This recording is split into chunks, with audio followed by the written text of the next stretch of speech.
thanks for joining us here for this week's episode of the Grey Man Podcast. I'm your host, Harley Fox. Today on the show, we've got something a little bit different, a father and son duo. We've got Tony Irwin, who served over 30 years in the Australian Army, retiring as a Regimental Sergeant Major, and his son Jacob, who's with him today, is currently a reservist, serving as an artillery soldier. We get to look at both sides of the coin, what it's like to live a lifetime of service and then retiring after so long in the Army, and what it's like growing up with a father as a Regimental Sergeant Major, RSM. So I hope you enjoy the podcast today. Let me know what you think in the comments. Don't forget to subscribe. Thanks for being here, guys. Enjoy the show.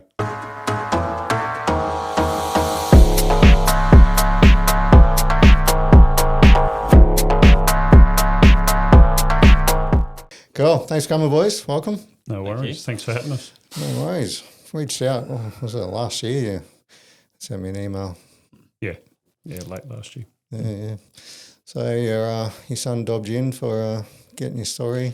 Yeah, well, he's a regular, watcher, and he just said, "Oh, do you know about this?" I had a bit of a look, and we decided we'd do it. So here we are. Nice. What sort of persuasive tactics did he use? I probably promised to take me out for a beer after this. So I'm not going to say no. That's all it took. Yeah. Yeah, cool. The getting the stories of parents is one of the driving factors behind the podcast. Actually, yep. Having my own father and grandfather serve, but knowing nothing about their service was one of the thought processes behind it. Just I've got my granddad's medals there, and proud of his service and what he did, but no idea what he did or how he felt about it and all that sort of thing. So I think having that ability to bond through knowing what happened and how, the feelings and emotions behind the places you went and the things you did and stuff like that, I think is pretty important for kids. Yeah. Did you have you come from a serving family yourself? Yeah, quite a few of my family. My brother Stan, he joined the Army in 1964 as an apprentice. So he was 15 years old in those days. You could go in, and he ended up, went to Vietnam in 69, I think 69, 70, and he ended up staying in the Army for 38 years. Yeah, right. So, but unfortunately passed away within about 18 months, I think it was, after he got out. So that was a bit sad, but I was very proud of him. He, did a lot in his career, very popular, and I still run into people, you wouldn't credit it, but you still run into people like, say, at the RSL, and they're visiting from some other state, and they know somebody who knows somebody, and then they go, "Oh, you're Stan's brother." So that happens quite often. But also a number of his kids actually joined as well. So some of them are still serving. Yeah. Some are transferred to the reserve. Of course, I've got my little fella here. Should I say that? Anyway, but there's quite a history of family involvement in the military. Yeah, right. Your careers would have crossed over, obviously. You and your brother? Yeah, so I joined in 79 and, I was based in Sydney. He was out at Holsworthy and I was over on Millionaires Row at Mossman, Middlehead. Yeah. Very posh place. Great place to start an Army career, I can tell you that. But anyway, so, I used to see him quite often, weekends and such, Yeah, showed you the ropes. And gave you some pointers. Good. But we never actually served together. Yeah, right. But back in the day, when I was a digger and later on Lance Corporal, he used to sneak me into the sergeant's mess. I won't tell you which one. Anyway, out at Holsworthy, so that was good. Just in civvies. Yeah. Nice. So what was life like back in the Army in the 70s? Yeah, well, late 70s, like I said, lobbing up to 30 Terminal Squadron, which is part of 10 Terminal Regiment, which doesn't exist anymore, but it's in another form, which I'll talk about later. But, I don't know. It was everything was pretty slow because there wasn't much operationally going on. So lobbing up there, it was pretty much sort of, oh, yeah, g'day, mate, yeah, 9 to 5 job, other than working in the officers' mess when they had a dinner or, being on duty on the gate or whatever. So, so it was pretty much,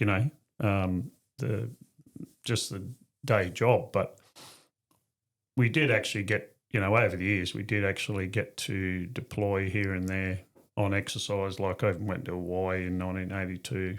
Oh, nice. And I also had, during that preceding years, I had 3 postings on HMAS Tobruk in the ship's armoured detachment. So I actually went on there as a corporal for 3 years, sergeant for 2 years, and a warrant officer for 2 years. Yeah, right. So over the career. So that was interdispersed with all this other stuff I did, yeah. So even though there was a low tempo, you were still doing a fair bit? Yeah, well, it picked up, and in that trade, any sort of amphibious operation that might be happening up at Shoalwater Bay. So eventually, the kangaroos, etc. Kangaroo, 81, and there was one every 2 years, and then so that, like I said, mainly around Shoalwater Bay, but also up in Darwin. So we'd always be involved in that because you had to do amphibious ops, or lots ops, as you call them, logistics over the shore.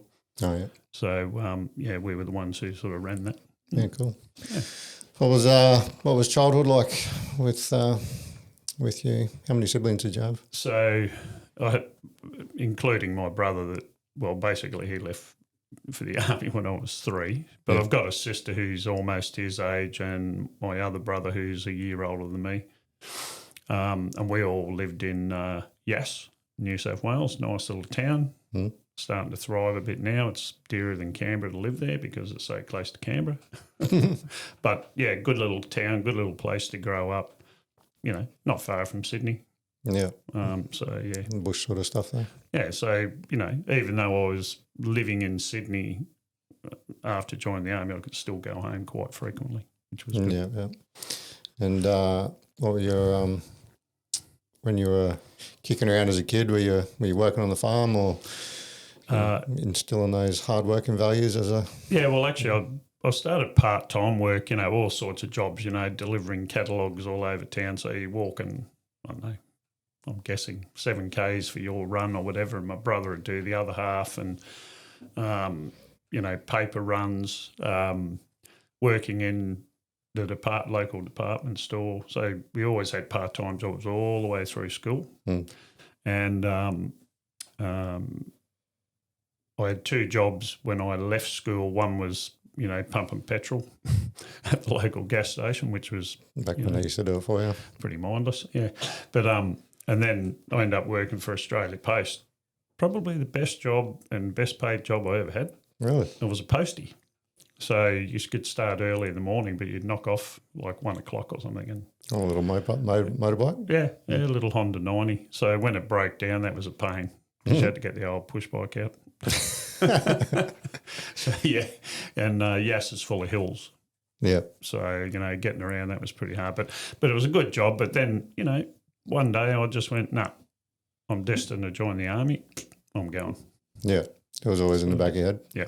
Yeah, cool. Yeah, so I did it. Was there any specific jobs back then, or was that ACN 500 sort of thing where you just go in as a soldier?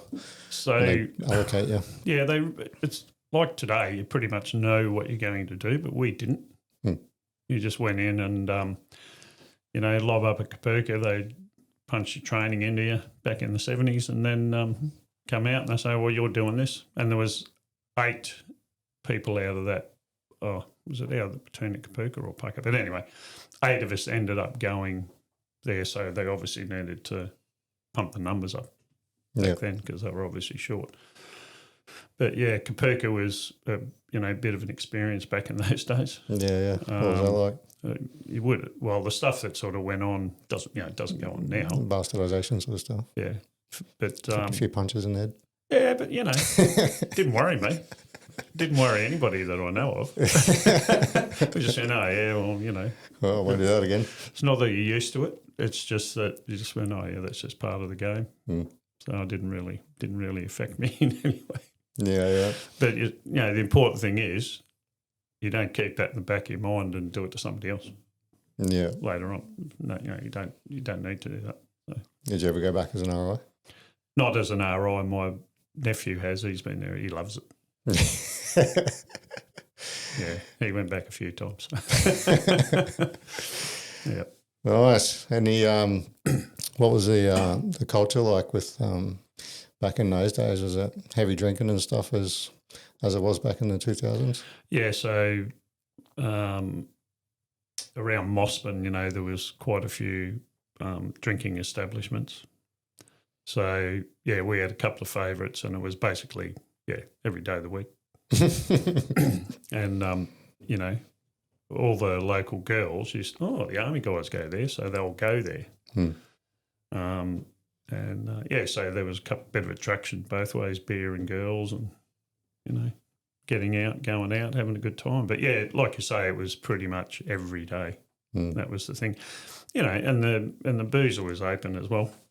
Yeah. So I did a couple of stints as the barman, which was interesting because you're allowed to have a beer while you're working. So that was back in those days. Wouldn't happen now, of course. But No. I actually had a big chat. I had someone on yesterday. We were having a big chat about the boozer culture and how it's one of the things that we think is kind of missing from the modern army is that boozer culture. And, it brings people together from all different jobs and corps and you sort of you make friends and create relationships that last for much longer than modern society where everyone's on their phone and dating apps and social media, and as soon as work finishes they run off to do their own thing. And you're right. And, I guess when I think back, I mean, that is the good side of it because, mates and mates will look after each other. We see each other regularly. We talk. We have a laugh. Somebody has a problem, you help. And pretty much, I suppose I was lucky because mainly through my career that was sort of there, even right up until when I get out, 2014. So it was, it was dying off a bit then. That's because it was discouraged by the system. Yeah. And I notice now, like I still keep in touch with serving people, up at Canungra, but the mess culture is a lot different. Like a happy hour literally goes for an hour, not 4 hours. Yeah. Not many people there. Yeah, but that's okay. That's that's how it is. I guess the most similar culture that I take part in right now is at the local RSL in Nerang. Oh yeah. So there's about 41,000 members. Full members, meaning you're also a sub-branch member, there's about 350 roughly. So, fairly thin on the ground, ex-military wise. But the locals are behind the culture. They understand what the place is about, why it's there, why it's important to commemorate. So, so days like Anzac Day are huge. But Monday to Friday, the local crowd, that's the closest I've probably ever come to sort of the old mess culture. Oh, really? Yeah. And it's quite good. Everybody knows everybody. Yeah, right. So it's a good community. I used to go there when I was doing the SRC programs on week 8 of the SRC course, we go down to Canungra for the week.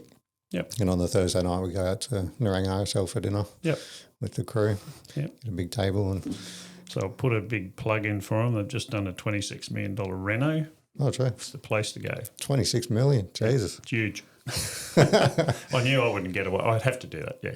I'd have to put a plug in. I think I'm still a member there, actually. Yeah. Sorry to interrupt, but when you're operating on the edge, whether it's outfield or behind the mic, focus isn't a luxury, it's a requirement. That's why we're fueled by Sleepy Reaper coffee. This isn't your average supermarket blend. Sleepy Reaper is small batch roasted for those who appreciate a bold, smooth profile without the bitter aftertaste. It's high altitude energy designed to keep you sharp when the days get long. From their signature dark roast to their heavy hitting espresso blends, they've mastered the art of the wake up call. It's the official fuel of the Grey Man podcast, and it's how I stay locked in for every episode. Head over to sleepyreaper.com.au and use the code GREYMAN, GREYMAN, at checkout to grab a bag. Stay sharp, stay caffeinated. Now back to the show. Cool. So where'd you go after Pookie? So 30 term. Obviously core training in Pucka, and then in those days everybody had to do driver training. So you do the driver's course, and then off you go. Pucka, you were a cav. Sorry, you were a cav, were you? No, in School of Transport. Ah. Yeah, and then from there they said, "Righto, you're a termite," and I went, "What? You'll figure it out." That was about all they told us. And like I said, 8 of us went to Sydney, and we go, "What the hell? What do we do here?" And so, as a termite, you get all these licenses for overland forklifts and big pieces of kit, cranes, so it's quite good trade-wise. Yeah.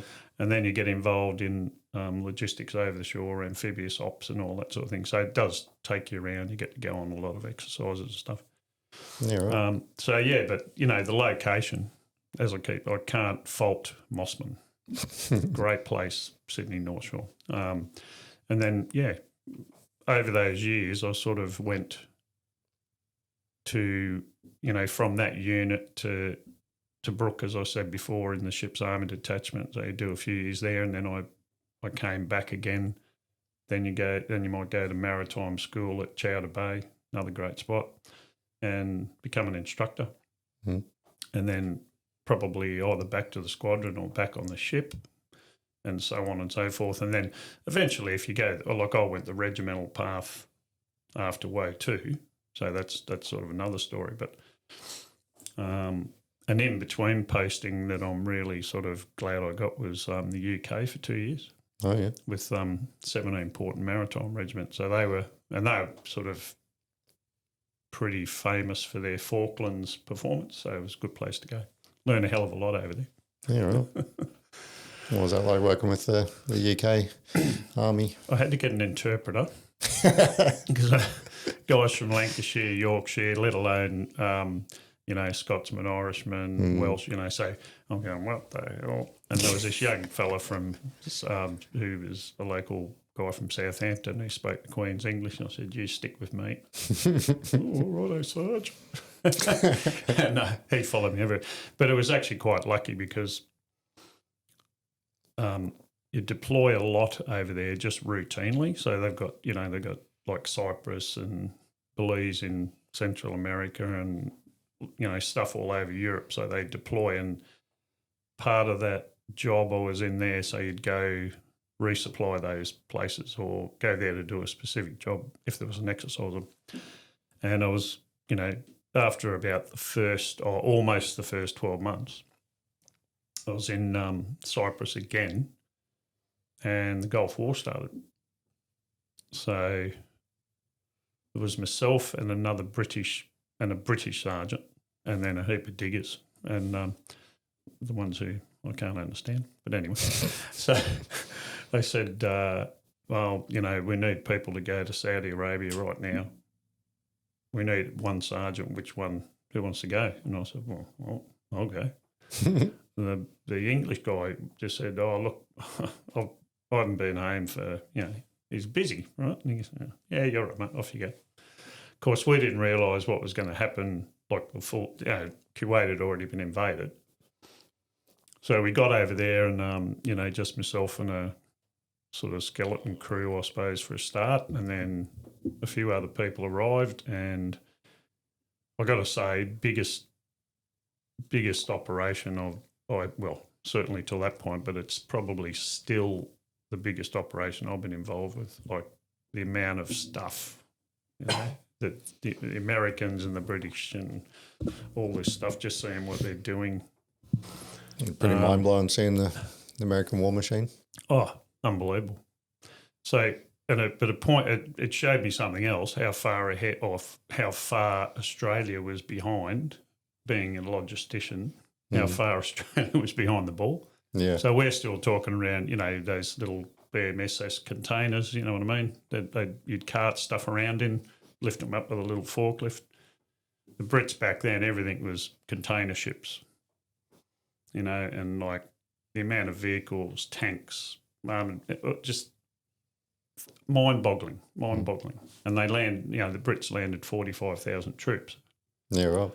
Well, that's our whole defence force. Pretty much. So it was pretty amazing to be involved in that. How big is the UK or British Army? I don't know what it currently is, but I'm pretty sure it's reduced a fair bit. Still bigger than ours, eh? Oh yeah, still bigger than ours. Because remember,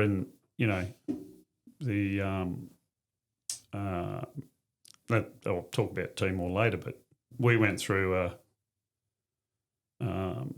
big period of reduction, especially in the whole army, but logistics very significantly. So taking a page out of their book, well, we should have, but we didn't.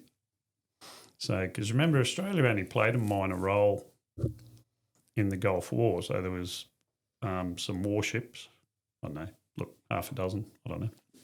So they just patrolled around and did their thing. And there was 11 soldiers posted with the US Army because they were already there and they were like me. They just went, yeah, okay.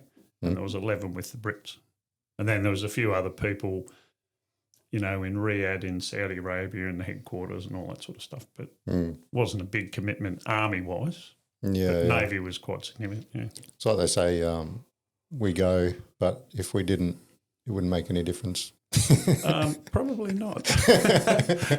It was just a little brother. Okay, you can come on. I mean, I'm not knocking the work ethic, because everybody certainly works hard, but it's just, it's a numbers thing. Yeah. Like they have just dwarfed anything I'd ever seen up to that point.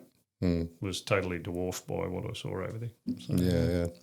I had a US Marine on the other day, and he was saying his company went into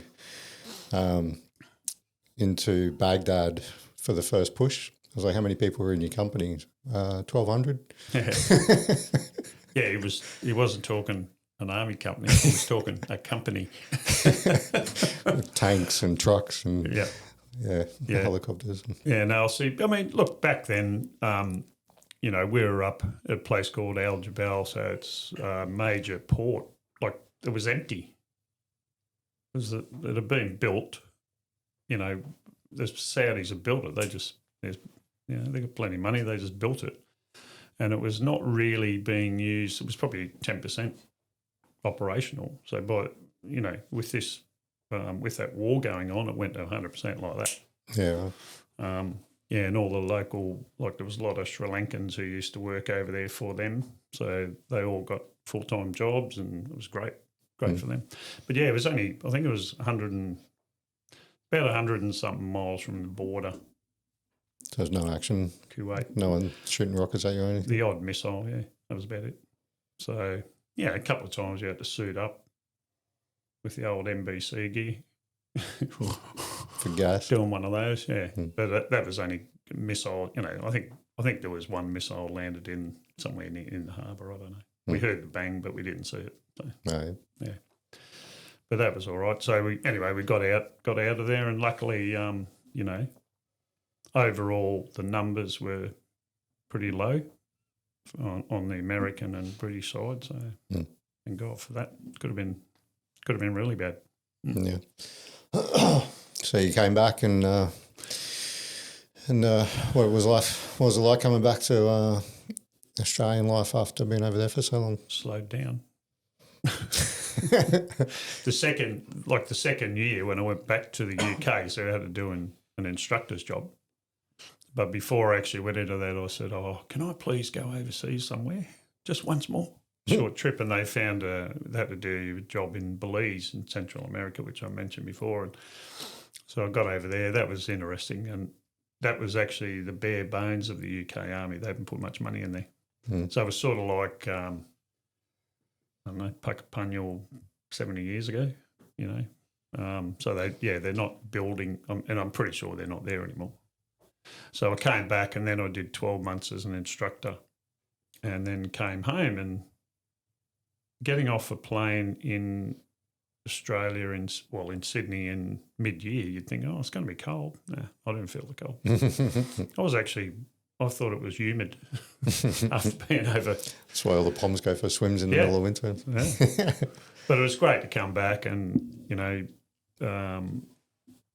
sort of straight into an instructor's job. So sort of eased back into it for a couple of years. Yeah, it was good. So as you progressed through the ranks, you ended up as an RSM, did you? Yeah. As you progressed through the ranks and coming from your hard knocks sort of, as a digger, lance jack, corporal, it was pretty hard going. You said the trick is to not do that to them. How did you go? Were you the more caring sort of warrant officer, or were you still? Yeah, look, there's a time for everything. There's a time for everything, right? Yeah, and no names, no pactual. I had an OC when I was away too, when I was SSM of the squadron, and he probably yelled more than I did. I said, just calm down. It's okay. I'll sort it. But yeah, look, I'm not saying totally void. There's times when you march the guilty bastard in, if you want to put it that way. But you don't yelling at someone just for the sake of it doesn't actually achieve much. No. And anybody with falls on deaf ears. Yeah, anybody would, and there's cases where might be, say, a guy gets caught for drugs. Well, what's the point of yelling at him? He just lost his job. So you don't have to yell at him. You just say, sorry, mate, sign the dotted line, see you later. So there's a time and a place for everything, but you don't have to do it all the time. Because, look, there was a lot of examples, Reggie types. Oh, what bloody... Knife hands everywhere. And nobody paid attention, in one ear and out the other. So. Yeah, for sure. Yeah. The leaders that talk to you normally and explain things are definitely much better received. Yeah, I reckon that's the way to go. There's a time, like I said, time and a place for everything. I don't know whether Jacob gets yelled at, but probably not. Not by me, anyway. Oh, true. What was it like growing up with RSM as a dad? Well, surprisingly, he wasn't as hectic as people would think he would be. Like Hectic. Like some of my friends think it's like the whole, Full Metal Jacket. Yeah, like the bed's out the window kind of deal and all that. But surprisingly, Dad was he was actually very lenient and understanding and chilled out with me. So I guess he brought a lot of that explain rather than yell kind of mindset towards parenting, which I definitely think helped a lot. Yeah. So, yeah. How old are you? I'm 23, turning 24. You only child? Yeah, lonely. So, when you get 214, yeah, right. So you probably had 4,000 kids before you had Jacob that you looked after? No, all the soldiers you looked after. Oh, yeah. That's a different thing. Gave you plenty of practice for... Yeah. I'll show you how to iron. I'm still doing that at the RSL now with the staff. Can you iron your bloody shirt? You do have some standards still in there. Yeah. Morning parade. Yeah. Well, the first experience I ever had with an Army RSM was at the School of Catering in the Navy, because it's tri-service. So our entire chain of command was actually Army. So we had a sergeant as our boss, and then the RSM would come out for morning parade with his stick under his arm and walk up and down the ranks and do a dress inspection and stuff. And we're like, man, these Army dudes are hardcore. Even the catering RSM. I've known a few, yeah. Yeah, I think an RSM's an RSM. Yeah. What trade they're in. So, but after that British stuff, you went over to some conflict zones? Yeah, I came, we came back, everything. And I was actually reading something yesterday about, remember I said the logistics side of things, it was all being reduced. Well, the whole army was being reduced, but it got to a point by the time we went to Timor, it was really hard for us to do our job. So anyway, I ended up SSM of the terminal squadron, and then it was combined with the water transport. So it was, instead of being 30 terminal and 35 water, it was 30, 35 water transport to terminal. Very complicated name. But anyway, and we ended up in Townsville in this new unit, 10-4 Support Battalion, which was a big unit, 2 field supply. Everybody's heard of that. So we all combined, and, brand new base out at Ross Island in Townsville on the water, great place. And then within 18 months, Timor happened. So I think we had 2 weeks to get everything sorted, because 10 FSB, there was bits of it that were deployable and bits that weren't, but it ended up, most of it went overseas because they had to. There was no other way to do it. And very short on everything. And, thank God there was some smart people in the system, in the higher part of the system, who could get stuff organised, contracts and all that sort of thing. So I've got a book at home, and I don't know, it's a phenomenal amount of shipping that came in there, and it was 95% civilian. So they basically said, the ship's going, oh, can you come and, take a load up to, and that's literally what it was like. And, you sort of, I don't have to tell any of the people who've been to Timor, but getting there was a shock when you first get there. And like I said, we were there probably 2 weeks after the initial deployment. Yeah. And everything was, there was still things on fire and smoke and destruction and people wandering around everywhere. But within a short time, I think it was probably at least 70,000 people came back to Dili, civilians. They were up in the hills, and they all came back to town. And so there had to be a way to not only look after us, but look after them. So... Was this like 97, 98? No, not 99, 2000. Yeah. Yeah, so the deployment was 99. Yeah. And look, considering all the challenges with logistics, etc., all the countries that contributed, and they all had different systems. It was like, I don't know, about 20, from memory, 20 different countries, all different systems, all trying to, Australia's in charge. That was the attitude. And in a way, that's right, but we don't have to pay for everything. You're supposed to give us some money.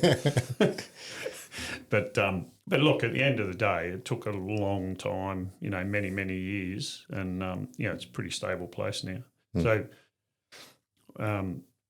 veterans of Timor can go back there, by the way, there's a group called Timor Awakening. Oh. And they're up to about 35 programs they've done. It's like a rehab program, especially if you've got PTSD and things like that. So they'll take you back to Timor, show you around, and it's pretty gratifying when you see the place now, how modern it is, how happy people are, and contributed to that. Yeah, and all these places you went to where they're all totally destroyed, they're sort of gradually being rebuilt. I mean, it's 27 years this year, I think. Yeah. So, but that was one of the high points, I suppose. And I ended up going back again a few months later, and then that's just before I got my stick job. You go from East Timor to Adelaide. Yeah, not the same thing. But it was okay, don't get me wrong. I enjoyed my time in Adelaide. Yeah. And that's where I met his mother. Oh, true. Yeah. Not military? I can tell you, but I'll have to kill you. Yeah. She was reserve. Oh, yeah. Had Rod Henderson on the podcast a little while back. He wrote the book Stop Screaming, I'm Scared Too. He had a few deployments to Timor, but he actually does what does he call it?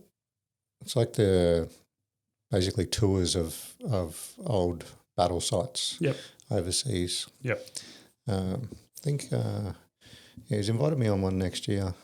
Yeah, basically just walks through, explains, what happened on these battlefields and all that sort of stuff, which, like you said, is healing for some people.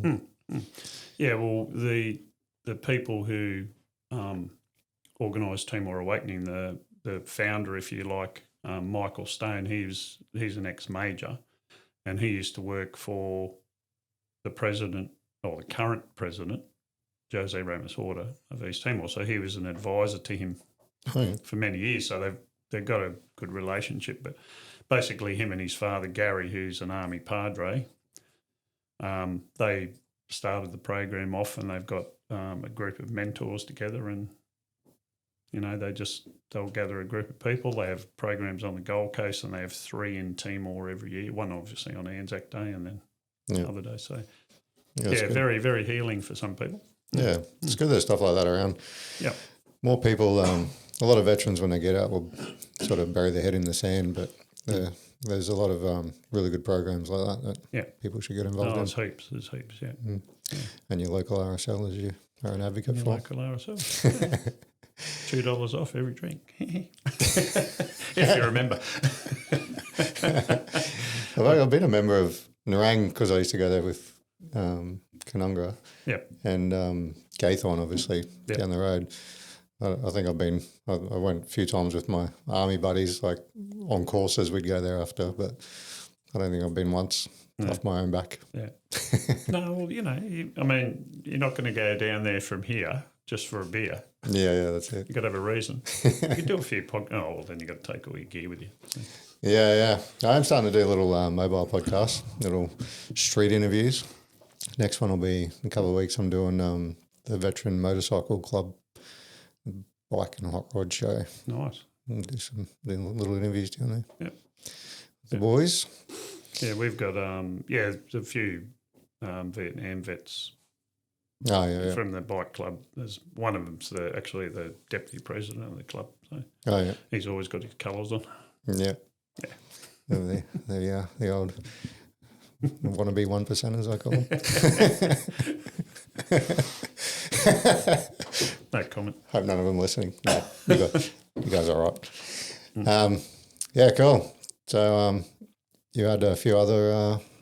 Let's look at it like this. What was the most memorable part of your? How long were you in for? Did you out with your brother? 32 years in the regs and a couple of years in the reserves. Oh yeah. So and the last 2 years that was just part of a planning team for the centenary celebration. So I was working with a major. We had an office up in Brizzy here, and did you hit retirement age? Is that where you left, or did you leave because you hit retirement age, or? No, I was only, I think I was 53, 54 when I finished. But I'm sort of medically. So had a good run, okay. More than most. Yeah, and look, and after that, then you sort of, I understand, like people get depressed and ill and everything like that, and when you do separate, and you're like, and that's when you actually start to think about things. Because I was so busy all the time, but I noticed in that last 2 years, because the pace was slower, you start to think about stuff, and you've got to be it can be overwhelming. So, the best advice is, I did it myself. You get all the medical help you can. Yeah. And you got to do it. Take advantage. You got to do it. You got to get a psych. You get a good doctor. You get this. You get that. Whatever you need, you get it. It's available. Yeah. And DVA, despite some people saying they probably don't give 100% support, but you got to understand the system and make sure you got somebody who's advising you the correct way. Yeah. And then usually not a drum. Yeah, for sure. Yeah. Yeah, it's funny, like you see all the hate and stuff online, but everybody I've spoken to face to face has had a pretty good experience with them. It's like I said, just don't go in there by yourself, freewheeling it and hoping for the best. No, that's right. That's why they have advocates. You know, you can't do it. It's hard. It's a navigation thing, and got to navigate all those principles and all the documentation, and you got to do the right thing. Yeah, for sure. So looking back on your long career, what was the most memorable period, do you think? Probably, I don't know. I can always go back to East Timor, but because that was a fairly long. You know, it wasn't 6 months like where you go over the Middle East now, but a couple of deployments, and I suppose the scale of it, because I actually travelled all over, everywhere. So, yeah, lots of memories there, lots of nice people, lots of sadness. A lot of bad things happen to a lot of people in that, over those years. So, so I think that probably is a real sort of out there for me. Even, it overshadows the golf for sure. Yeah. The most impact on you. Yeah. Having said, I went to the Solomons for a few months there. That was, Ramsey Regional Assistance Mission. I was the RSM over there for a while. I don't know, it was about 5 months, I think. Probably similar, but not similar to Timor. It wasn't mass destruction and all that, but yeah. That's a memory too. And Pakistan earthquake, 2007 over Christmas. So we went, and that was pretty. Doing aid. Yeah, well, we had troops over there, so we had to go over and check on their welfare and all that sort of stuff. When you see the side of a mountain that looks almost the size of Mount Everest that's missing, shit, that was a big earthquake. But that some troops were there on the ground for a few months helping out the locals. Yeah. So, yeah. But, going back to Timor, I think that's, a long, big memory, that one. Yeah. And that's why I like to go back. Yeah. How often do you go back? Yeah. How often do you go back? I've been back 5 times over the last few years. But, obviously getting on the programs, you can't just keep doing it. So other people, but I want to take Jacob and I want to take Kylie, my partner, we want to go over. Sorry, my wife, we only got married a few months ago, 25 years. Got to mention that, didn't I? Yeah. But, I just want, to show them what it's like. Because I know Jacob loved the people, Kylie loved the people. Yeah. You made some friends over there? Yeah, for sure. And some we knew, some we knew back then, not many, but or they were kids and now they're adults and they remember faces. Yeah. Yeah, they're pretty good at remembering faces in Southeast Asian cultures for some reason. Yeah. But it was being, reaching the pinnacle, I guess, being an RSM, that's another big highlight. And I did 2 units, 2 level 2 jobs,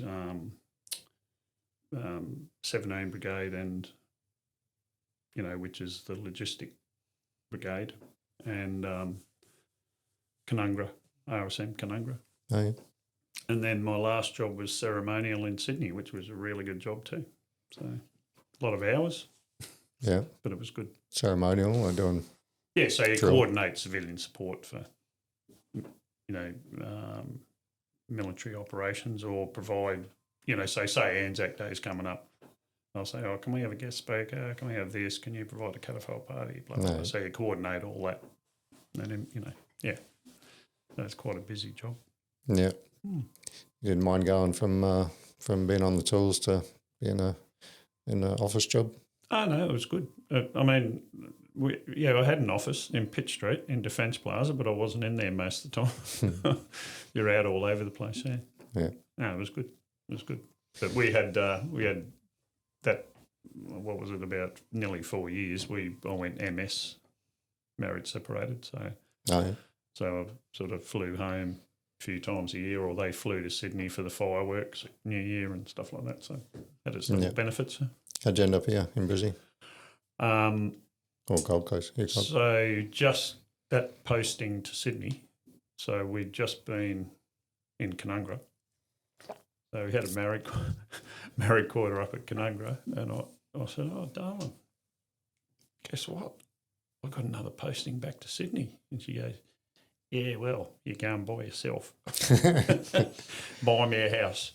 So that's pretty much how we end up settling in Nerang, and he went to school at St Bridget's in McLaren Road. So we bought a house in McLaren Road. That was just a coincidence, but so I'm glad we did it, actually. Yeah. There's no way I was going to live in Sydney. No, it's much better up here. Oh, for sure. For sure. Brilliant. So, young Jacob, what was life like for you? Was there always a drive to serve with your dad being in the military? Yeah, like as a kid, seeing all the just all the army stuff in general, like, you know, you're gonna be like, yeah, I want to be a soldier, and you always like playing army in the backyard and stuff like that. So yeah, I think you know, there was a lot of that influence from my father, and also just from my family in general, because as Dad mentioned, there's a lot of extended family. Yeah. And so yeah, there was definitely a lot of influence, and along with other potential careers that I was thinking of doing, such as maybe police, for example. But yeah, so there was a lot of that influence in there. Yeah. Were your family sitting around the fire telling worries when you were growing up? There was a little bit. Like, I never actually really heard a lot back in the day, but I did hear, I think, a lot with later on with the Timor stuff though, like Timor Awakening and stuff like that. I did hear probably a little bit more about that actually, especially when Dad first started going for his Timor visits and stuff like that. And that was definitely a very, I think, like a positive thing for Dad, because he really got to express that kind of what he saw there, I guess you could say. Yeah. And that's definitely influenced my decision. Also, like, asked Dad, like, hey, can I come with you sometime too? And I already know he wants me to come too, so I think that'd be a great trip for us. Yeah. Nice. So what are you, you're at uni or something now, are you? No, I'm currently a support worker, actually. And yeah, just kind of doing that. I was thinking of going to uni to be a physio, actually. Exercise physiologist, sorry. But I haven't really started on that yet. Just kind of being a 20-year-old, pretty much, traveling and just pretty much establishing myself, I guess you could say. Yeah. So you joined the Chocos. Yep. Why not full time? I guess I just kind of wanted to try out some civilian jobs in the meantime, kind of just as just to start out, I guess you could say. So, like say support work. I also worked at the RSL in the beginning as well. So just getting some different civilian experience, along with getting like some certificates here and there, like fitness and stuff like that. So that pretty much if I was looking for work, I could find something, essentially. Yeah. Is there any sort of method behind that? Have you got any drive to join the military full time later? Yeah, potentially. At the moment, it's a bit more of a like if life isn't going very well kind of thing, I guess you'd say. Backup plan. So yeah, backup plan. But So much for me. Don't tell your corporals that. Yeah. But there is like some parts of that definitely appeals a lot, I guess you could say, like the lifestyle and stuff like that. But for the moment though, just kind of establishing my experiences outside of military and stuff like that, pretty much. Yeah. It's a good idea. We talk about that a fair bit with kids joining straight out of school, and then Yeah. it becomes your whole identity, and when you lose it, you lose everything. You Yeah. lose yourself and your identity. But having a bit of life experience, like people that join at 25 rather than 17, usually get out much better off than the 17-year-olds, because those whole formative years in the military, it's very hard to shake that Yeah. when you get out. So yeah, it's good to have a little bit of life experience first. And it's also really good to have an exit strategy. Yeah. Like you could be a lifer like your dad, but most people aren't. So Yeah. having something to fall back on or something to go to afterwards, like, yeah, I'll do it for 6 years and then I'll be an EP or whatever it is, is a very good plan. Save yourself a lot of heartache later. Yeah, pretty much. Was there any army sort of things? I guess you wouldn't even know the difference, but did you have to have smiley face socks and stuff? Like as in back home and all that. Like, you know, you get a little bit of from dad, like, you know, oh, I want this organized this way and stuff like that, which I think is a bit more, it's a bit more apparent now, because now that he's retired, he, you know, he needs to keep his mind going. So everything needs to be organized in a very particular way, but he's definitely very nice about it, at least. There's not the yelling side of it. But yeah, so you've been to Kabuki, yeah? Yeah. Did you do the 3 or the 5 week? 5. So did you see a lot of similarities there that you're like, oh, that's why Dad does that? Yeah, I think sometimes, yeah. Like having, you know, certain things done before they need to be done, because it's like gives you less heartache later, I guess you could say. Being organised. Yeah, pretty much being organised, yeah. Being on time. Yeah. Yeah. Is there any quirks that you realise about how military is with Dad? No, yeah. Always been 15 minutes early for everything, and this is going to take all day. All the quirks. Yeah, you definitely see it though. Like definitely like the way he like, what's the word? Like handles himself and does things is definitely like, you can definitely see it. And also, yeah, being early on things. Yeah, like there's tons of stuff. But well, we got here 50 minutes early. Yeah, we did. if you're not 15 minutes early, you're already late. But like, yeah, just like the way he, you know, handles himself and talks and all that too. You could just, you just tell. Yeah. You've got a bit of a point of reference now. Yeah. Cool. Did it make it easier for you when you're at Kabuki, you think? Did you get SOM? Nah, I didn't. Nah, I was pretty far from it. But yeah, I think, like definitely having that helped a bit, like that kind of upbringing a bit. But it wasn't like the key, I guess you could say. It was, but it definitely like helps you a little bit. Like I wasn't exactly 100% best recruit and all that too. So yeah, but it definitely helped a little bit. Yeah, I'd say. Did you rebel against the organisational stuff? Oh no, I just was like, all right, this is my life now. Not at home, I mean. Oh, you mean it like yeah, probably a little bit. Maybe when I was a bit younger, like mid-teens or something like that, I was like a bit like, oh, okay. I guess you'd say. But yeah, it was like not full-on rebellion, I guess you could say, but just a bit more like occasional, like, okay. I guess you could say. But yeah, growing older though, you can definitely see the importance of why he would do certain things or where it came from, I guess. And yeah. You're proud of him for joining? Yep. He is everything you could hope for in a son. I mean that. It's beautiful. I really mean that. I don't see the appeal, but and he, you know, looks after everybody. He's good. Yeah, that's nice. On the other hand, his mother bosses me around. But anyway, oh, for God's sake, she can't watch this. Don't. Oh, cut. No, I love her to death. Cut this bit out. Speak freely. She's right. Yeah. Cool. You're proud of your dad's achievements? Where his medals on Anzac Day and stuff? Oh, definitely. He's essentially my hero. But yeah, like definitely, seeing that, like just that respect he gets and all the stuff that he did too. Like I'm starting to hear a little bit more about what he did in the Army a bit more often these days as well. And yeah, just hearing all that stuff, like, yeah, it definitely makes me proud to have him as a dad. Yeah. And yeah, seeing those medals too, like, yeah, you can just tell like he's done a lot. So, and he's knowledgeable and he's smart and cool and all that. Well, sort of cool, but Oh, you guys. But yeah, It's cute. I've got to tell you a little story. I forgot all about it, and it was actually a pretty memorable experience, and it was going to Antarctica. Oh, yeah.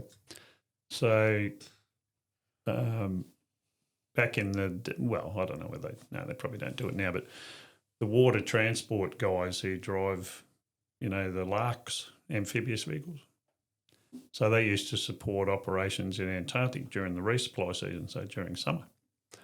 And that went on, started in 1948 with the old Army ducks. And, I don't know when it finished. I didn't sort of keep up with it afterwards, but for a few years there, they decided they'd need to send a terminal operator to be in charge of the operation. So I was a corporal at the time. And they sent one of my warrant officer, they sent him to Casey, mate of mine, Greenie. He went to bloody Mawson. He was another corporal, and I went to Davis. So Antarctica, I mean, that's another world. There's no one lives there. There's the permanent stations, Australian man's on the coast. So here I am at Davis. Anyway, unbelievable, the sights. It's another world. Obviously very cold, but getting around on the ice and meeting all these different people that do different jobs. So during the summer, I think there was 25 people at the station in winter, and during the summer that might swell to more than 200 because all the scientists come down and do all their experimental stuff in the summertime. So, because it's the only time they can get around. Anyway, cut a long story short, so I've already been there a couple of months. I used to smoke like a steam train. Right? Anyway, I had all these duty-free cigarettes that you're allowed to buy and take with you. But come New Year's, a couple of days before New Year's Eve 1988, the boss said, could you go with the 2IC, the station, and can you just go to this little outpost? It's about an hour's helicopter ride away, say, I don't know, a couple hundred Ks, whatever. Can you just go there and help them for a few days? Help the scientists out? Yeah, no worries. Off I went. And while we were there, it was actually New Year's Eve Australian time. So it was probably, 8 o'clock at night. Bill and I were sitting there and I'm looking around and go, shit, I don't have any smokes. And he said, neither do I. We just put our last one out. And here we are in the middle of Antarctica, can't get resupplied. And we're going, what are we going to do?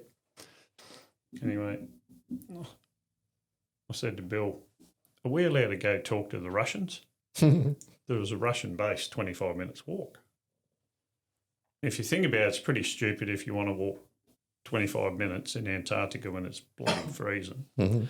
But we decided we would. So we got our map out, mapped the ground, off we went.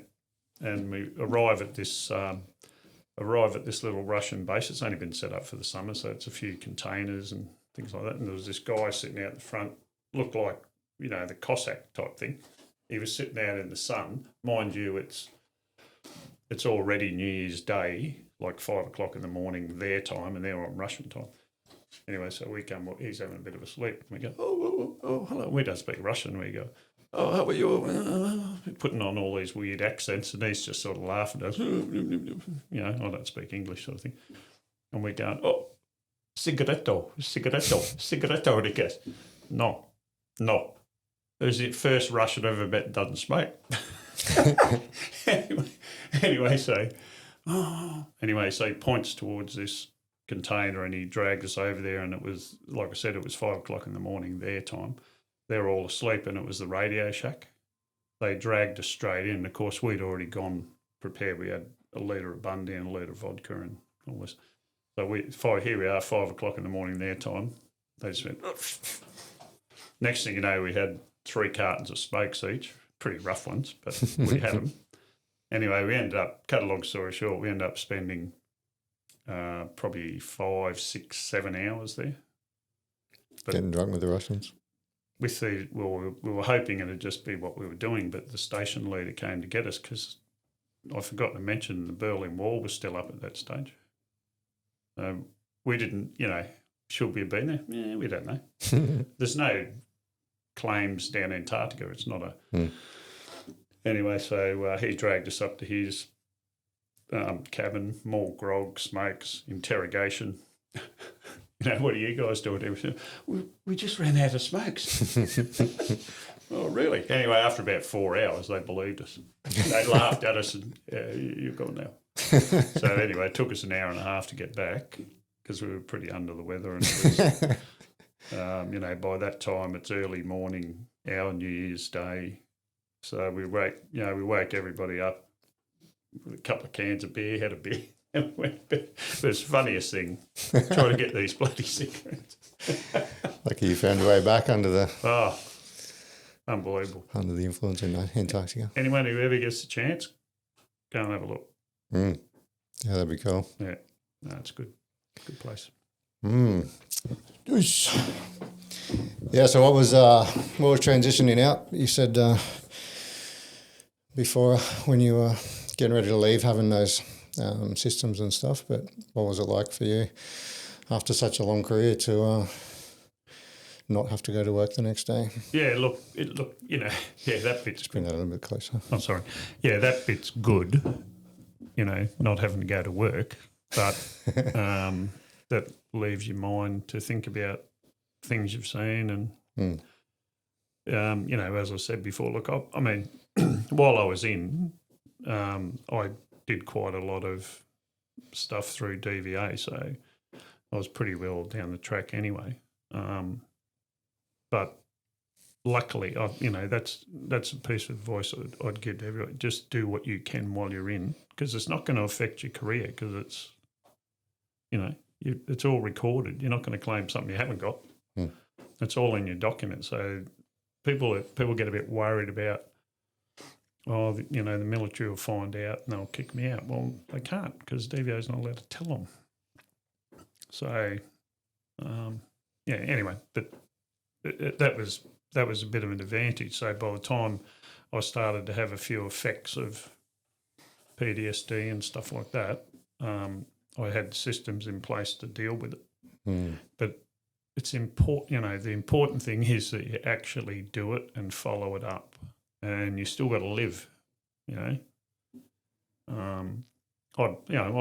sort of didn't go out for a while, socialised too much, and I missed it terribly. So, and I think that contributed. So, I guess you've got to try and live as normally as possible while, and obviously there's various degrees of severity. So, you just got to do whatever you can to deal with it and make sure you get the proper help and do it as often as you can, as often as you need.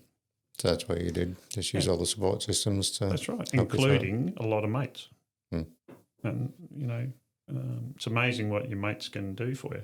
Yeah, for sure. Just sitting down, having a chat and helping you out, not necessarily having a beer, just talking, doing stuff, go for a walk. Yeah, join the social clubs and stuff. And have a game of snooker, bloody kick the ball around, whatever. Yeah, finding people with common interests and stuff and joining those communities, whether it's gyms or sports or... Yeah, no, exactly.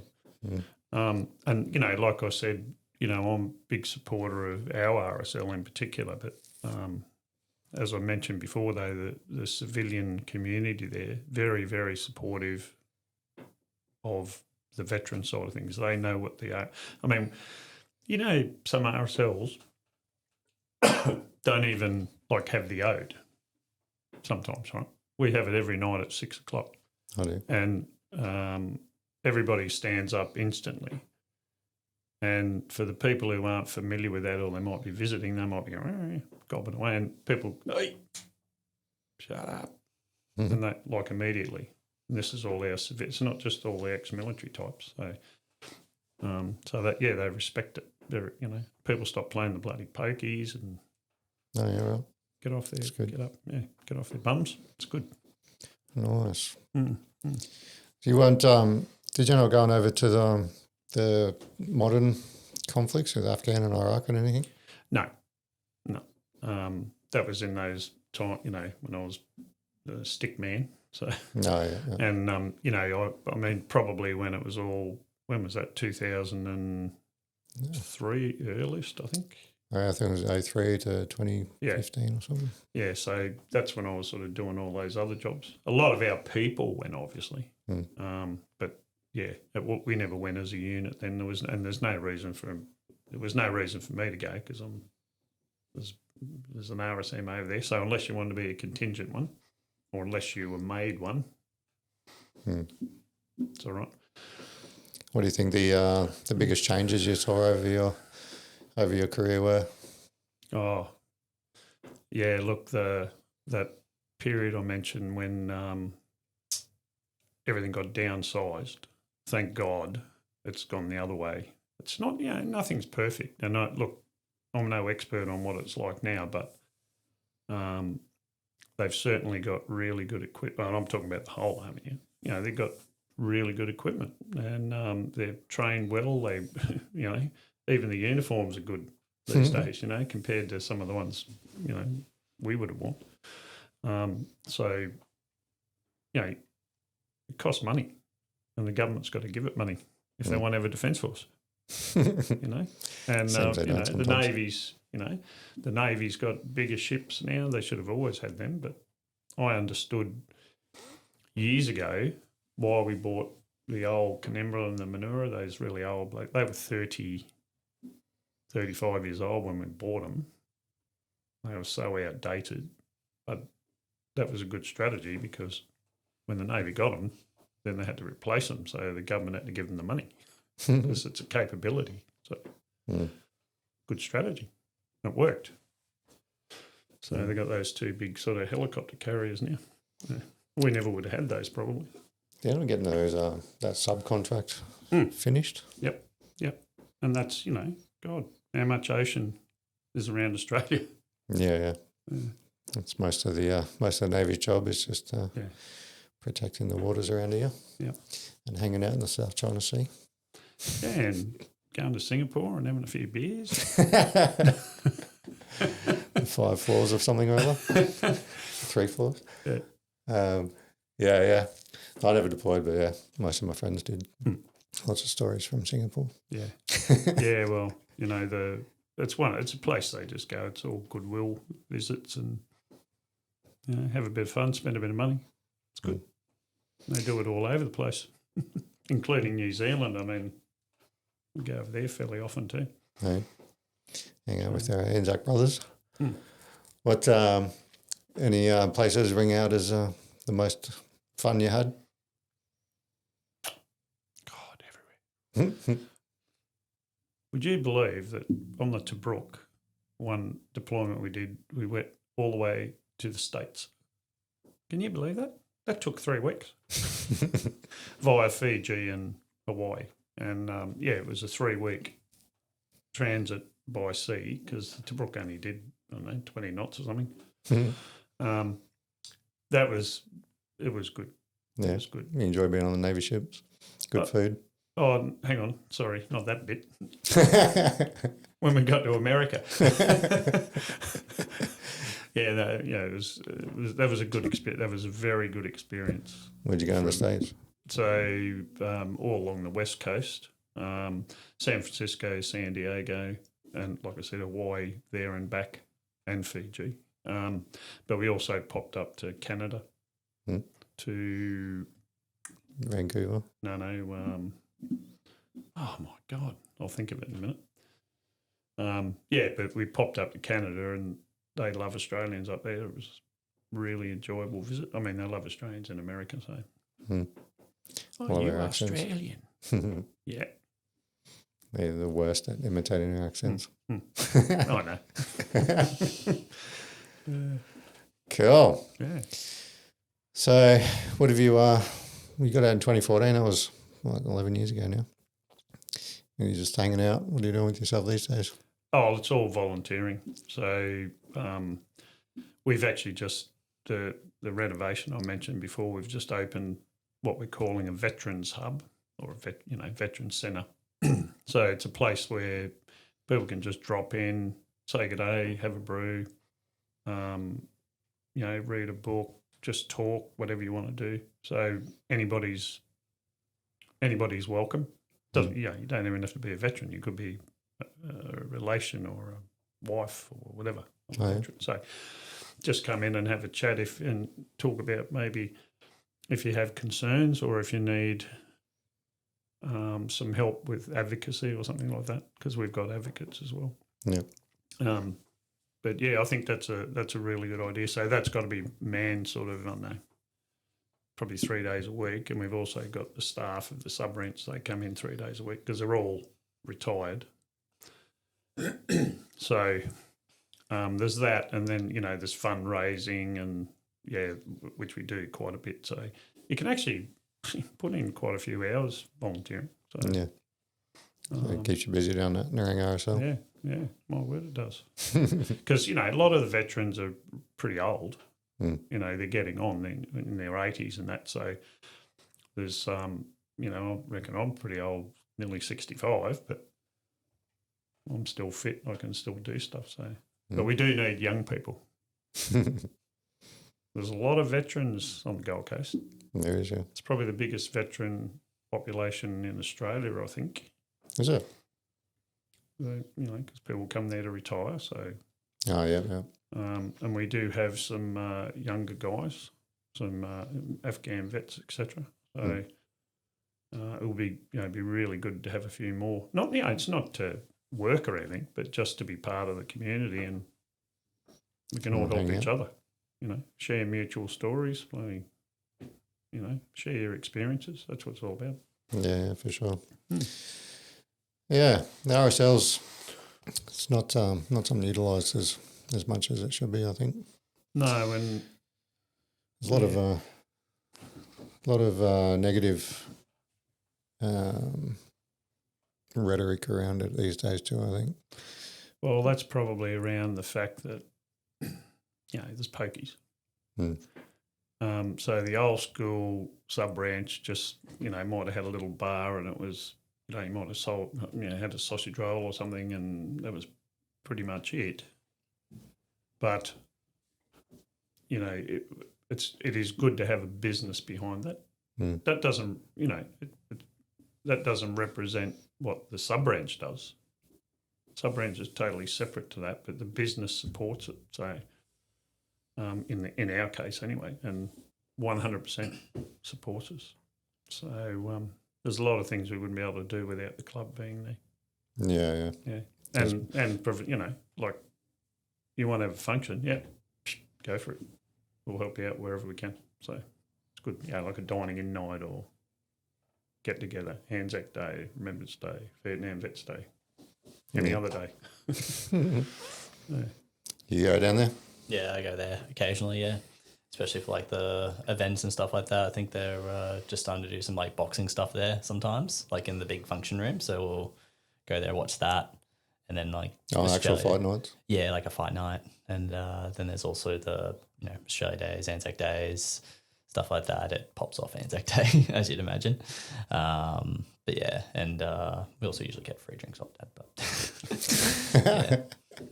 I'll have to come down. Yeah. I actually had a fight at an RSL once, at Redcliffe RSL. Had a fight night. Oh, yeah?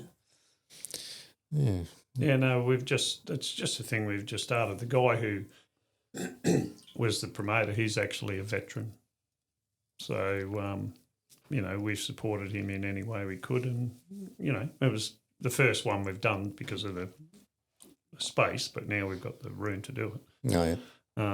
And it wasn't overly, like the room wasn't overly full, but it was enough. It made it viable for the night. So that's the first one. We'll just keep doing it. People will get to hear about it, and they'll go, "Oh yeah, God," because you can fit about 600 people in there around the ring. Yeah, So that's a pretty good crowd. Yeah, nice. Yeah, we do love our combat sports, the old veteran community. Yeah, well, that's right. Yeah, it's funny. The boxing and UFC are the most popular things on the big screen all the time, packed. And if it goes for 3 hours and then, okay, well, we'll head off now and we'll do something else. No worries. It is very popular, very popular. Yeah, for sure. That warrior mentality. Yeah. Yeah. Cool. Anything else you want to bring up while we're here? I'm pretty.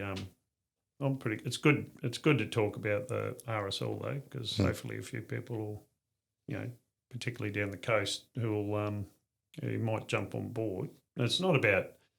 Like I said, it's not about coming in there, spending the money. It's coming in and talking to like-minded people and who may be able to help if you have a problem, or maybe you can help someone else. So if someone walked into an RSL, you go into Narang RSL, I've been many times.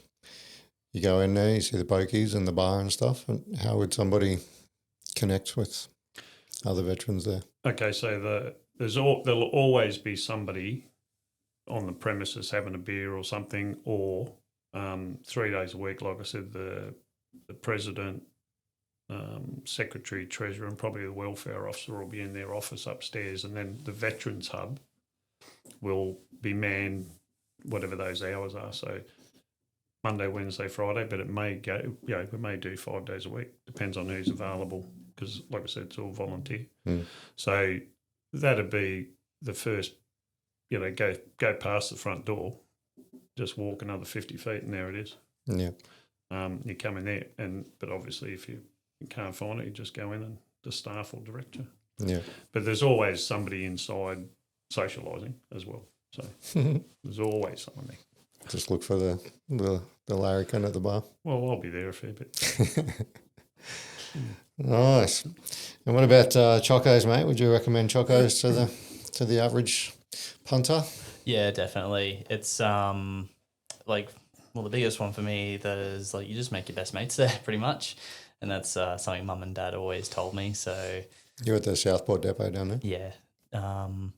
So yeah, you just make your best mates. You get lots of cool experiences, and yeah, it's just a fun little thing to do sometimes. Really, yeah. You went to a live fire. You were saying, was that with mortars and? Yeah, that was a pretty good one. Yeah, watching things go boom is pretty fun. Surprisingly. What was your role? So I mortars. So yeah. So you're on the mortar line? Yeah, I was just as before they did the switch and all that kind of stuff. Yeah.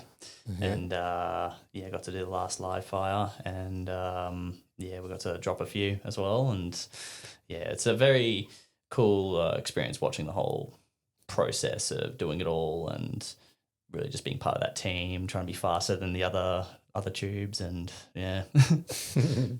Fire mission battery. Yeah. What was how'd you go with the blast pressure? It shock you the first time?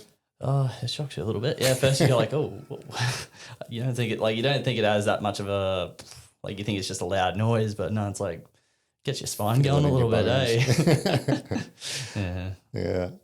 What was the most fun weapon systems you got involved with?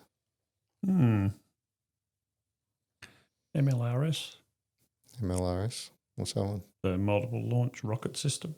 Oh, yeah. That's dating back to the Gulf War. And that's power. Unbelievable. Yeah. Yeah. How far do they travel? Oh shit, I don't know. 20 Ks or something? Probably. Yeah.